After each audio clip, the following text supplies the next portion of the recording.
Years passed, and the ghost truly became part of the family. It married, had a son, and lived like any other man. No one questioned its existence anymore. Life moved on, and people became too busy to think about the past. Aman, too, started to believe that maybe, just maybe, his brother had never left after all. But the ghost knew the truth. It had borrowed a life that was never its own. And now something inside it whispered it was time to return. One evening, as the family sat together, the ghost felt an emptiness growing in its chest. It walked outside, looking toward the river. The water called to it, just as it had years ago. Without a word, it disappeared into the night. The next morning, panic spread through the house. Ravi was gone. His wife cried, his mother searched, and everyone questioned where he could be.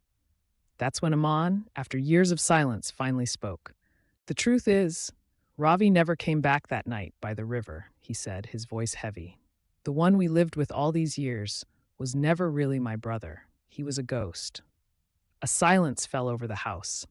No one wanted to believe it, but deep down, something about Ravi had always felt different. Days later, Aman stood by the river, staring into its depths. The water rippled gently, as if whispering secrets only he could hear. The ghost had returned to where it belonged. And though the family mourned, a strange peace settled in Aman's heart. Because for all those years, ghost or not, Ravi had been his brother. Days turned into weeks, but Ravi never came back. His wife and son waited, hoping he would return, but Aman knew the truth. He had gone back to the river, back to where he truly belonged. The house felt emptier without him. Their mother barely spoke, and his wife sat by the door every evening, watching the road. Even though they had all lived with a ghost, they had loved him as family, and now they had lost him all over again.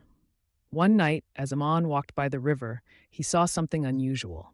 The water, usually calm, was restless, rippling as if something beneath was moving. A shiver ran down his spine. He took a step closer, and a familiar voice echoed in the wind. "Baya." The voice was distant, filled with sadness. Aman's heart pounded. "Ravi?" he whispered, staring at the shifting water. But there was no answer, only the whisper of the wind and the quiet hum of the river. Meanwhile, back at home, Ravi's wife had strange dreams. She saw him standing by the river, calling out to her, but when she reached for him, he faded into mist. Every morning, she woke with tears in her eyes. She begged Aman to take her to the river. "I need to see him," she pleaded. Aman hesitated, but finally agreed. That night, they stood by the shore, waiting. And then, the river began to stir. The water swirled, and slowly a figure emerged, Ravi. But something was different. His eyes were no longer hollow, and his smile was no longer eerie. He looked at them with sorrow, yet something in his gaze felt human. "I tried to live as one of you," he said softly, "but I do not belong in this world." His wife took a step forward, tears streaming down her face. "Then why did you stay?" she asked. Ravi hesitated, then gave a sad smile. "Because I loved you all. I just wanted a family."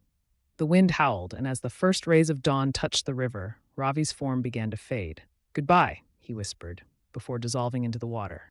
Aman and Ravi's wife stood in silence, staring at the calm river. He was truly gone now, not as a ghost, not as a memory, but as a spirit at peace. Aman wiped his eyes and turned to his sister-in-law.